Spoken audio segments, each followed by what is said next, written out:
বিক্ষোভ র্যালি সংগঠিত করলেন পানিসাগরে? আপনারা জানেন বিগত পরশুদিন একটা খুব ন্যাক্কারজনক ঘটনা ঘটেছে, সেটার সুবিচারের জন্য এবং যারা দুষ্কারী তাদের বিরুদ্ধে তাদের ফাঁসির দাবিতে আমরা আজ পানিসাগরবাসী প্রত্যেক ক্লাব, প্রত্যেক সংস্থা, প্রত্যেক সংগঠন অর্থাৎ জাতি বর্ণ নির্বিশেষে সকল অংশের মানুষের উপস্থিতিতে আজকে আমরা এই প্রতিবাদ মিছিল করি। সেই প্রতিবাদ মিছিল থেকে আমরা আওয়াজ তুলি যাতে দর্শনকারীদের ফাঁসি দেওয়া হয়। আমরা জাতীয় সড়ক অবরোধ করি। আমরা বলেছিলাম এরা যদি কোনো আশ্বাস না দেয় আমাদের এই যে জাতীয় সড়ক অবরোধ চলবে। উনারা একটা আশ্বাস দিয়েছেন, উনারা কোর্টে প্রেরণ করেছেন, কোর্টে তোলা হবে। যদি ফাঁসি যদি দেওয়া না হয়, ওনারা বলছেন সুষ্ঠুভাবে বিচার হবে কোর্টে। যদি ফাঁসি না দেওয়া হয় পরবর্তীতে আমরা অনির্দিষ্ট কালের জন্য আমাদের এই জাতীয় সড়ক অবরোধ করব। আপনারা দেখেছেন বিগত দিনে আমাদের মা বোনদের স্বার্থে আমরা রাস্তায় নেমেছি, আন্দোলন করেছি, প্রতিবাদ করেছি এবং এইভাবে আজকেও আছি এবং আগামী দিনও আমরা আমাদের মা বোনদের স্বার্থে আমরা সবসময় আমরা ওদের পাশে ছিলাম, থাকবো এবং আগামী দিনেও আছি। আমরা দেখতে পেলাম বিক্ষোভ চলাকালীন অবস্থায় আপনারা একটা সময় উত্তেজিত অবস্থায় আপনারা জাতীয় সড়কে বসে পড়েন এবং তৎকালীন সময়ে আমাদের মহকুমা আরক্ষা প্রশাসনের সবাই আধিকারিক ছুটে আসেন এবং আপনাদের সাথে কথা বলেন, আপনারা একটা সময় রাস্তা অবরোধ মুক্ত করে। কিন্তু কি আশ্বাস পেলেন যে দুজন আসামিকে গ্রেপ্তার করা হয়েছে? কারণ আমরা একটা কথা আপনাদেরকে মনে করিয়ে দিতে চাই, আজ থেকে কিছুদিন পূর্বে পানিসাগর চন্ডহালাম পাড়া একটা গ্যাংরেপ হয়েছিল এবং 3 জন অভিযুক্তকে অ্যারেস্ট করা হয়, আমরা দেখেছি, তাদেরকে জেল হাজতে পাঠানো হয় দেখেছি। কিন্তু এখন আমরা দেখছি মুক্ত বাতাসে এরা ঘুরে বেড়াচ্ছে এবং আমরা শুনতে পাচ্ছি যে একটা সময় এরা বেকসুর খালাস হয়ে এখানে চলে এসেছে নিজ নিজ বাড়ি করে।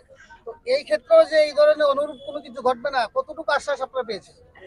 দেখেন, ওনারা আমাদেরকে আশ্বাস দিয়েছেন যে ওনারা সুষ্ঠু বিচার করবেন। ওনারা যদি সুষ্ঠু বিচার না করেন তাহলে আমাদের যে পানিসাগর পুলিশ স্টেশন আছে সেটা আমরা পানিসাগর মিলে, শুধু পানিসাগর না পুরো ত্রিপুরা রাজ্য মিলে সব জায়গায় আমরা এই আন্দোলন শুধু পানিসাগরের নয়, প্রত্যেক ত্রিপুরাবাসীর আন্দোলন। এই আন্দোলন আমরা সবসময় করে যাবো এবং পানিসাগর এবং ধর্মনগর জেলা আদালত আমরা ঘেরাও করব। প্রায় সময় আমরা দেখতে পাই আমাদের একটা দাবি থাকে যে আমরা আইনের কানুন, আমরা আইনের বিচার চাই, কিন্তু আইনটা যখন কিছুদিন পরে প্রহসনে পরিণত হয় তখন আমরা কেউ আর কারোর প্রতি কোনো আমরা দেখতে পাই না সেই উদ্যোগ। তো আপনারা এই ধরনের উদ্যোগ আগামী দিনে কি ধরনের রাখবেন?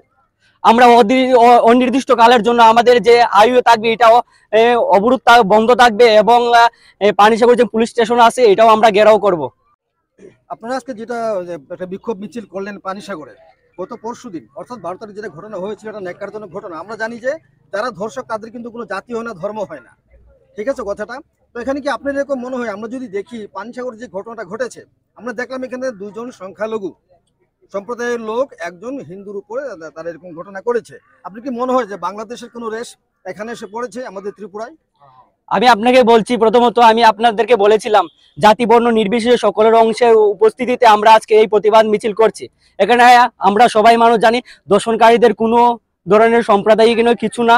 আমরা শুধু একটাই দাবি তুলছি, যারা দর্শন করেছে, যারা অভিযুক্ত আছে তাদেরকে ফাঁসি চাই। ফাঁসির দাবিতে আজকে আমাদের প্রতিবাদ মিছিল। তো আমরা একটু জানতে চাইছি আপনার কাছ থেকে, একটু আগে আমাদের সাংবাদিক বন্ধু যেটা বললেন আপনাকে, এমন অনেক ঘটনা হয়েছে, অতীত হয়েছে, যেখানে পরবর্তীকালে দেখা যাচ্ছে যে হয়তো অর্থের বিনিময়ে হোক বা যে কোনো ভাবে হোক, চাপে পড়ে হোক, রাজনৈতিক ভাবে হতে পারে, ওইগুলো নাকি ধামা চাপা পড়ে যায়। তখন আপনাদের এই যে আন্দোলন বা এই যে প্রতিবাদ, এটার ফল কি দাঁড়াবে, কি মনে হয় আপনার? এখানে দামাচামা কিছু দিলে চলবে না। আমরা পানিসাগরবাসী সবাই এক হয়েছি আজ এবং আগামী দিনেও আমাদের যদি সুষ্ঠু বিচার আমরা না পাই এবং যদি ওনারা সুষ্ঠু বিচার না দেন তাহলে আমরা আজ যেভাবে নেমেছি আগামী দিনও আমরা সেইভাবে শুধু এই জায়গায় নয় পুরো ত্রিপুরা রাজ্যে সেই আন্দোলন চলবে এবং পানিসাগর আরক্ষা দপ্তর আমরা ঘেরাও করব। যে হাইওয়ে আছে সেই হাইওয়ে আমরা অবরোধ করব। আর কিছু বলতে চাইবেন এই যে এইসব ঘটনা সম্পর্কে, কিছু বলতে চাইবেন? আর আমরা এইটার থেকে বার্তা দিতে চাই যাতে আগামী দিনে এইরকম যাতে কোনো ঘটনা না ঘটে। শুধু এখানে না, পানিসাগরে নয়, আমরা ত্রিপুরার বিভিন্ন অংশে দেখেছি, আমরা এরকম অতীতে দেখেছি ঘটনা হচ্ছে। তো আপনাদের মাধ্যমে আমি সবাই ত্রিপুরাবাসী সবাইকে আহ্বান রাখছি যাতে এই ধরনের কোনো ঘটনা না হয়। আপনার নামটা? বিশ্বজিৎ দাস। আপনি মানে কোনো মঞ্চের বা কোনো কিছু? না, আমি পানিসাগরবাসীর পক্ষ থেকে। অর্থাৎ আজকে যে আপনি আন্দোলনটা যে করছেন, প্রতিবাদ মিছিল যে করছেন, এটা কি মানে জাতি ধর্ম বর্ণ নির্বিশেষে মানে সবাই মিলে করছেন? সকলের অংশে। আপনাকে অনেক অনেক ধন্যবাদ, আপনাদের সবাইকে অনেক অনেক ধন্যবাদ আমাদের তরফ থেকে।